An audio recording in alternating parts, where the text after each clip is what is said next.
il faut savoir que ça a un effet domino. Ça veut dire que le fait que le taux directeur de la Banque d'Israël baisse va avoir une influence sur tous les volets de crédit pris. À la fois si vous prenez un taux qui est un taux fixe non indexé, ou si vous prenez un taux avec une porte de sortie tous les 5 ans.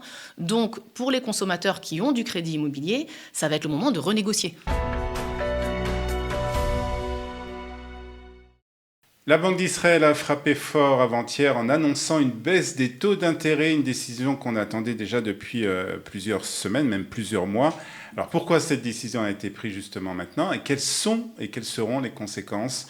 Et concrètement, qu'est-ce que cela va changer pour notre portefeuille? C'est ce que nous allons essayer de comprendre avec Judith Kahn. Judith, bonjour. Bonjour. Vous êtes économiste, professeur d'économie. D'économie et de finance, exactement. Et de finance. Alors vous allez nous aider justement à comprendre ce que signifie donc cette décision qui a été prise par la Banque d'Israël.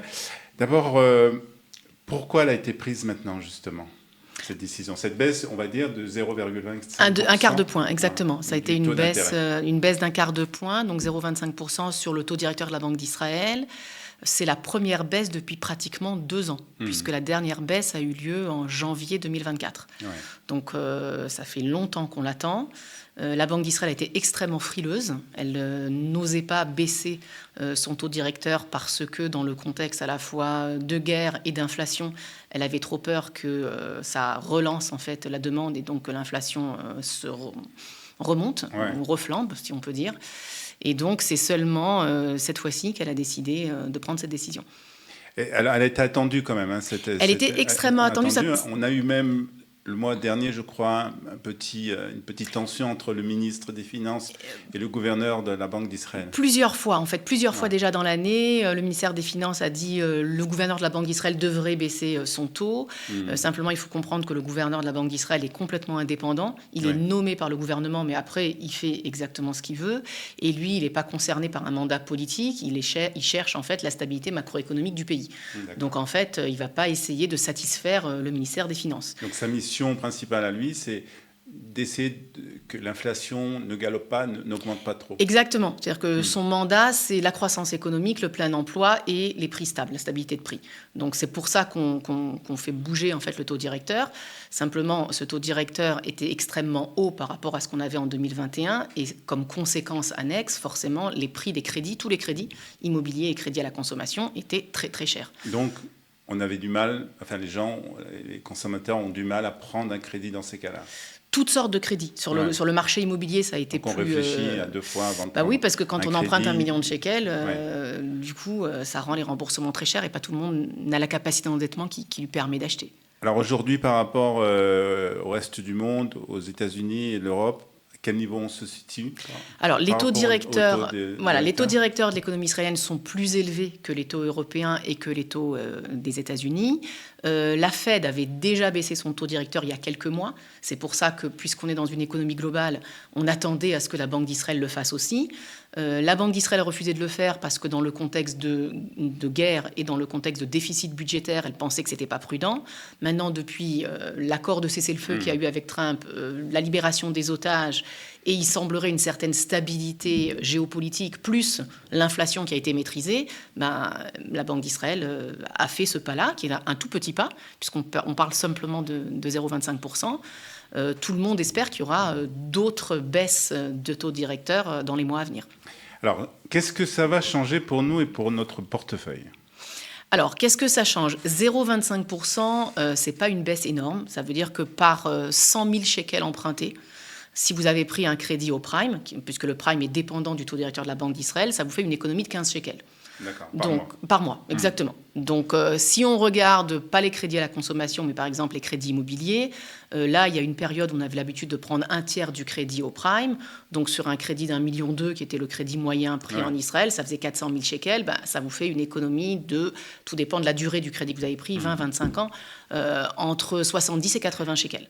Maintenant, sur toute la durée, ça fait quand même une économie de 20 à 25 000 shekels. Ouais.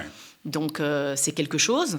Je ne pense pas que les gens vont être soulagés de payer 70 shekels de moins sur leur crédit immobilier, mais si on a 2 baisses dans l'année qui vient, ça commence à être ça va commencer à être intéressant. Exactement. Au niveau des prix, est-ce qu'on va voir les prix à la consommation baisser ou pour le moment, ce n'est pas quelque chose qui est prévu ?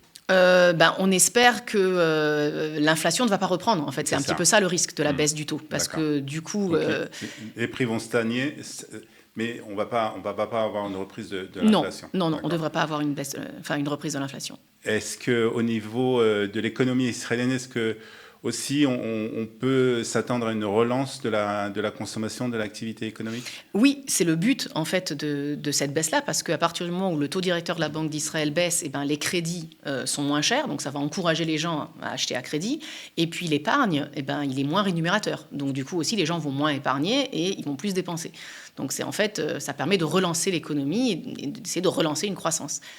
Alors au niveau des consommateurs, au niveau de nous en fait, des Israéliens qui vivent ici, qu'est-ce que vous conseillez en tant que conseillère, en tant qu'économiste?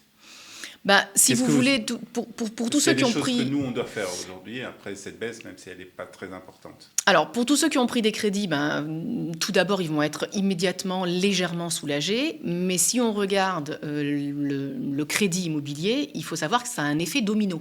Ça veut dire que le fait que le taux directeur de la Banque d'Israël baisse va avoir une influence sur tous les volets de crédit pris. À la fois si vous prenez un taux qui est un taux fixe non indexé, ou si vous prenez un taux avec une porte de sortie tous les 5 ans. Donc, pour les consommateurs qui ont du crédit immobilier, ça va être le moment de renégocier. D'accord. Puisque tous ceux qui ont pris un crédit entre 2023 et 2025 ont eu de mauvais taux. Et là, en fait, on voit... C'est le moment de renégocier. Exactement. On voit qu'on est dans la baisse. Peut-être attendre encore un ou 2 mois. Là, j'ai une hésitation, en fait.